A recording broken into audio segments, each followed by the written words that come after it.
Olá, meus jovens, sejam bem-vindos ao primeiro vídeo do nosso módulo do entendimento de derivadas para a cadeira de cálculo 1.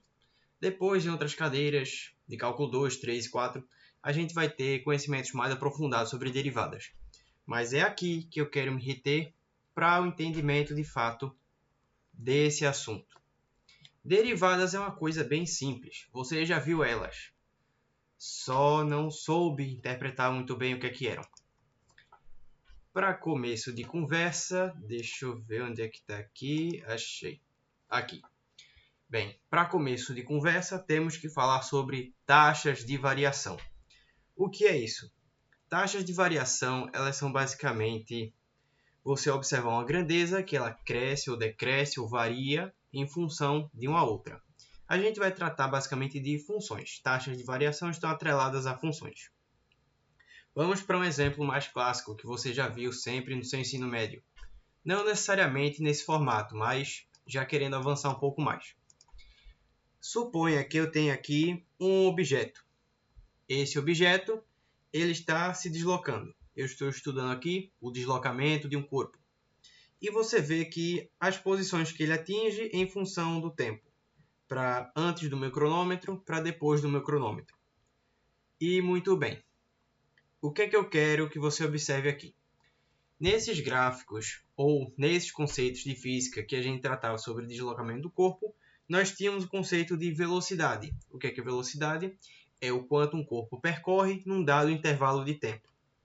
Aqui a gente definia a velocidade média.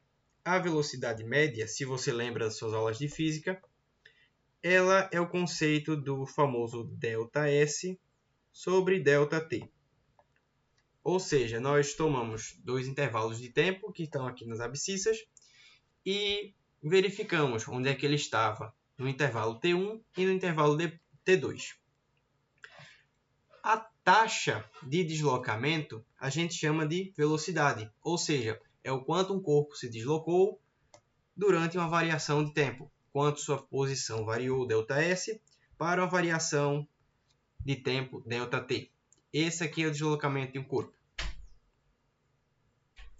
Outra taxa de variação que você estudou foi na função exponencial. Eu te dou uma população de bactérias, que sobre determinadas condições ela cresce. Bem, do que é que eu abstraio aqui? A gente pode procurar qual é a taxa de crescimento dessas bactérias. O que é isso? É basicamente, eu defini para você o ΔP, ou seja, a variação da quantidade de bactérias dessa população, dividido pelo ΔT, que foi o tempo que ela cresceu. Então, eu posso definir a taxa de variação do crescimento de uma população de bactérias como a variação de bactérias dessa população quando se variou um determinado intervalo de tempo. E muito bem, vamos para o próximo exemplo aqui. Um custo de fabricação. Suponha que eu tenha uma indústria de tecidos e que existe uma função na minha fábrica que ela me dá o custo da fabricação do tecido em função da sua metragem. Bem, a taxa de variação desse custo de fabricação eu posso definir aqui como delta custo sobre ΔX, ou seja, o quanto que o meu custo aumenta ou diminui conforme o tamanho da minha metragem, ou de uma metragem para outra. Em outras palavras, aqui a gente pode definir como rendimento. O quanto que rende o custo, dada uma certa metragem que eu produza. Quando varia, ou melhor, quando varia a minha metragem, varia proporcionalmente, de alguma forma, o meu custo de fabricação. E aqui outro exemplo clássico. Existe a dilatação térmica, que eu posso relacionar aqui a minha temperatura com o quanto o meu material ele dilatou. Isso é muito comum aqui nesse exemplo aqui dos trilhos de trem. Bem, e o que é que acontece? Qual é a taxa de dilatação que eu posso tirar daqui? Eu posso chamar um suposto E, que eu chame de expansão. A expansão térmica eu posso definir como ΔL de θ temperatura sobre o Δθ. Ou seja, a minha taxa de dilatação é o quanto meu material ele consegue expandir conforme eu variei a minha temperatura. Muito bem. Agora que eu lhe dei exemplos de taxas de variação, e você vê que são coisas bem variadas. Eu tenho velocidades, eu tenho taxas de crescimento de populações, eu posso ter aqui a eficiência de custos de uma produção, a dilatação térmica de um material. Duas dessas aqui estão em função do tempo. Essa aqui em função de um comprimento, essa aqui em função de temperatura. Normalmente, nossas taxas de variação elas vão ser sempre em função do tempo. Quando isso acontece, qualquer coisa em função do tempo, a gente diz que é uma espécie de velocidade. Na cinética química, quando você tem uma reação em cadeia, você tem a taxa de produção dos produtos de uma reação química. É a velocidade de produção deles. Caso você tenha, por exemplo, a potência de um aparelho, é o quanto de trabalho ele realiza durante um intervalo de tempo. É uma espécie de velocidade do trabalho. E muito bem. Dado isso, eu quero agora tratar do seguinte. Eu quero tratar sobre taxa média e taxa instantânea. Já que você entendeu disso aqui, vamos tratar disso aqui com mais detalhes. Eu vou tomar o mesmo exemplo da velocidade média de um corpo em um deslocamento. Você tradicionalmente no seu ensino médio fazia ΔS sobre ΔT. O que é que isso significava? Você tinha 2 instantes de tempo e cada instante de tempo estava atrelado a uma posição em que o móvel se encontrava. Então, essa equação ela se destrincha como S final menos S inicial, T final menos T final. O que é isso na prática, visualizando em um gráfico? É você tomar o tempo final que você quer estudar. Deixe-me apenas fazer isso aqui. E fundir. Pronto. Basicamente, você pegava o tempo final e o tempo inicial para você obter esse ΔT aqui, que é essa base. E você fazia o espaço final e o espaço inicial, que era esse ΔS aqui. A velocidade média é a velocidade que ele percorre esse deslocamento de um ponto para outro, considerando a distância, a diferença entre a posição final e a posição inicial. Se você prestar um pouco mais de atenção no gráfico, você vai observar que o ΔS sobre o ΔT, ou seja, a variação da taxa de deslocamento pela taxa de tempo percorrido, isso aqui pode se configurar em um triângulo. E esse triângulo, quando a gente faz ΔS sobre ΔT, é o equivalente a gente fazer cateto oposto e cateto adjacente. Isso é a tangente desse ângulo alfa. E que, curiosamente, se isso aqui é ΔS sobre ΔT, isso aqui é a velocidade média entre essas duas posições que eu percorri. Isso é a taxa média de variação. Quando eu falar de taxa instantânea, surge um problema.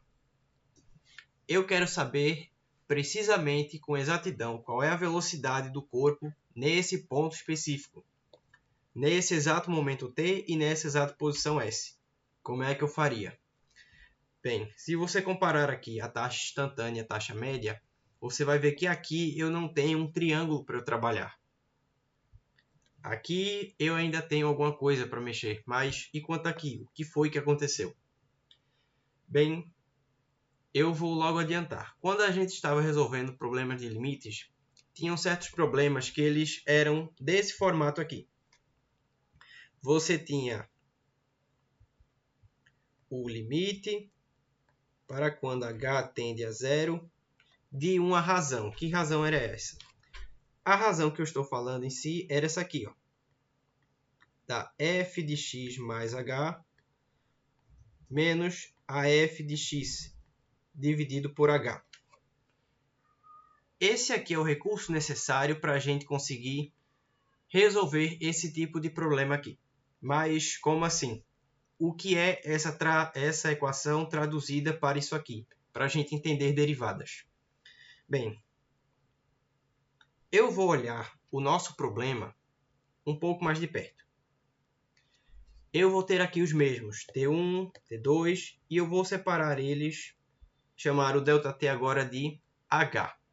E eu vou ter aqui, respectivamente, o S de T1 e o S de T2. Bem, se você usar o conceito de velocidade média, você pode utilizar o seguinte. Você pode dizer que a velocidade média aqui ela vai ser dada como S de T2 menos o S de T1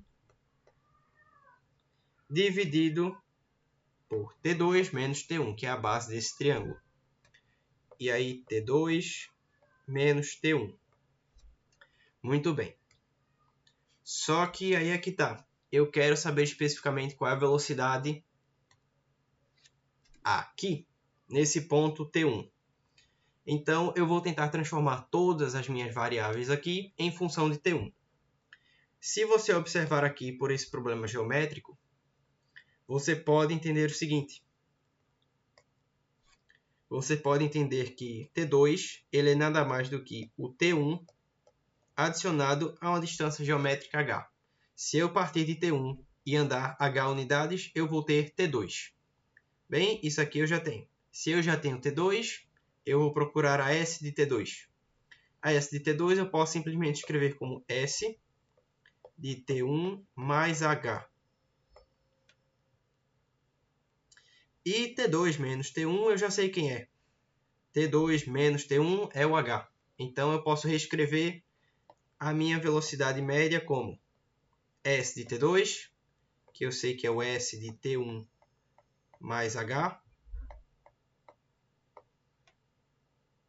menos o S de T1, dividido por H. E muito bem.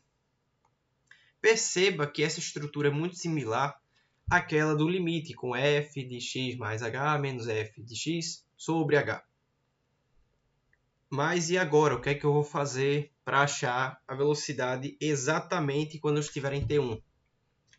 Que é a velocidade instantânea que eu estou buscando. Bem, nós vamos fazer o seguinte. Aqui, se você observar, eu teria uma reta secante a essa curva, ou seja, ela intersecta em vários pontos. No caso aqui são dois. Eu estou procurando a velocidade média exatamente em T1. Então, eu preciso transformar essa reta secante numa reta tangente. E isso é exatamente a abordagem que Pierre de Fermat fez para resolver o problema das derivadas, com uma interpretação geométrica. Basicamente, o que vamos fazer é isso aqui. Aqui eu tenho o exato mesmo problema, só que aqui é interativo. Eu vou pegar o ponto de T2 e eu vou chegar bem perto lá de T1. O que eu estou fazendo é isso aqui, ó. Eu estou me aproximando e você observa que essa distância aqui no meio, em vermelho, ela vai ficando cada vez menor, que é o nosso H. Então, quando eu for diminuindo aqui e chegando cada vez mais perto, observe que essa distância vai diminuindo. Eu já estou chegando aqui nas casas dos milésimos. E eu vou continuando, vou deixar ela cada vez menor. Cheguei na casa dos décimos de milésimos e eu continuo. Vou deixando esse ponto cada vez mais perto. Tão perto quanto eu queira. E, bem, aqui o GeoGebra já bugou. E observe que eu já estou em números muito pequenos. Diante disso, quando eu voltar à minha escala normal, se você reparar, é como se eles estivessem sobrepostos, mas ainda assim são uma reta secante, só que quase identificável. Basicamente, o que eu fiz foi fazer esse meu H aqui de baixo tender a zero. No momento que eu fiz ele tender a zero, esses dois pontos aqui estão quase que sobrepostos, mas estão separados por uma distância infinitesimal, muito pequena. Basicamente, essa reta secante ela se transformou numa reta tangente.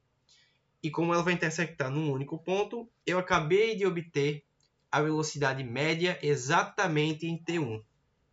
Bem, como é que eu posso traduzir isso aqui para resolver meu problema?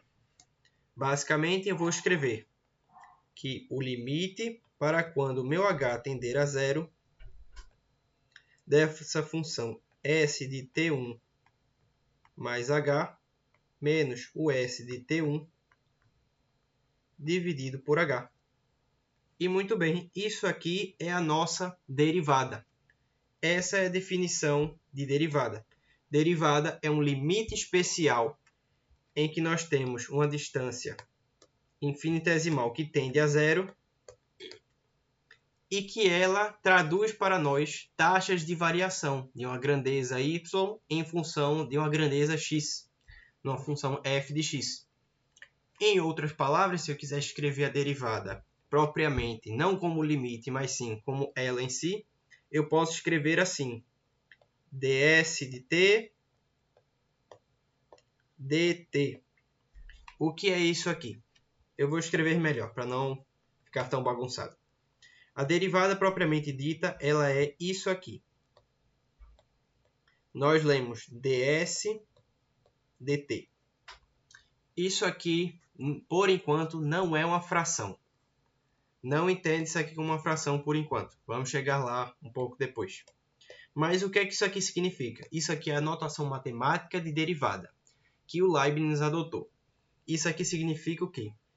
A variação de deslocamento pela variação de tempo percorrido em uma diferença entre dois instantes infinitesimal, ou seja, muito pequena. Outra forma de eu expressar aqui a derivada é assim: S' de t.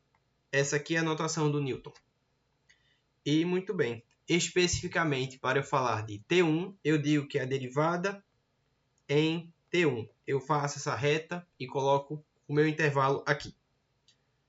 E aqui seria S' de t1, desse jeito aqui, bem tradicional mesmo.